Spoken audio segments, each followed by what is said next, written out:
pa naman kasi talagang puro karne at hindi puro harina. Kaya pa lang talaga masasabi Juice, tapos yung mga yellow, yung taba. Ito pa white, kung gaano ka-juicy at salt, yung chicken nila. Grabe, sobrang nasulit ko talaga.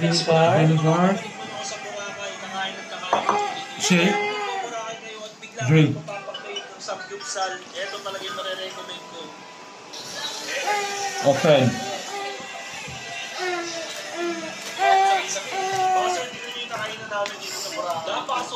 Ano ito mga on gabi eh? Medyo nasa looban nga lang yung pwesto nila. Pero madali ko lang tumahan. Malapit lang siya sa La Carmela o sa boundary ng Station 2 and Station 3. Kapresyo lang din niya yung mga samgyupsalan sa Manila. Pero dito may hotdog pang kasama. Hindi mo akakalain nasa Boracay kasi hindi presyo pang turista. Ang nagustuhan din namin dito ay hindi kayo may uso pagkatapos kumain. Pero nagustuhan lang din namin niya ay Kape, sibong. hindi pa kami na